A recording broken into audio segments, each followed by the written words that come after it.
BBC-GETTYBBC. Afshin Rattansi is a presenter for the state-backed TV channel Afshin Rattansi is a presenter for the state-backed TV channel RT, who began his career on The Guardian as one of the paper's youngest-ever columnists. He has also worked for Channel 4, the BBC, Al Jazeera, CNN, Press TV and Bloomberg. But he is not one to shy away from controversy, having previously claimed London, Paris and Washington helped give birth to ISIS with their actions in the Middle East.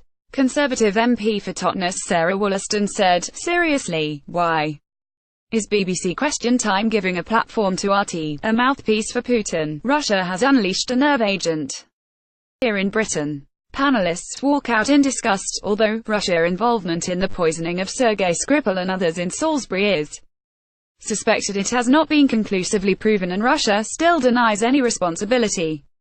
At the start of the program, Mr. Rattansi said, "Obviously everyone condemns this attack. It's terrible for the police officer and these two spies. And can I just say thank you to the BBC for inviting me, because the head of the liaison committee in Parliament, Sarah Wollaston MP, has told all the people on this panel to walk off. That's free speech in this country." Mr. Rattansi also appeared on BBC Question Time alongside Labour's Sir Keir Starmer, the Vice President of the European Parliament Mayor Ed McGuinness, Transport Secretary Chris Grayling and award-winning actor Brian Cox.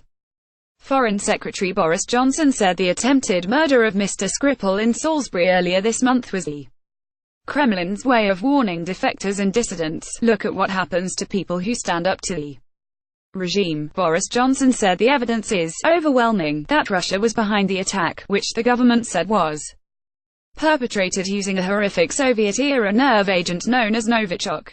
GETTYBBC. Russia has denied any involvement in the poisoning. He told the BBC's Today program it was obvious that Russia has held on to illegal stockpiles of chemical weapons. Moscow has repeatedly denied any involvement in the attempted murder on March 4. Mr. Johnson also hinted at possible economic sanctions by saying Britain would go after the Russian money the UK is to expel 23 Russian diplomats as a response to the poisoning.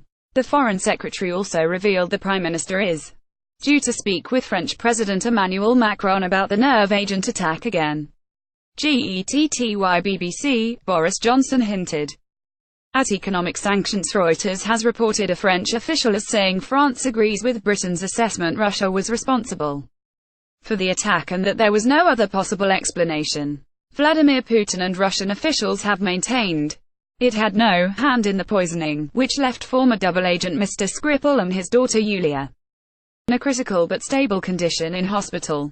Russia is preparing for its latest presidential election, with the first round of voting taking place on Sunday, March 18. Mr. Putin is widely expected to storm to victory and secure a fourth term.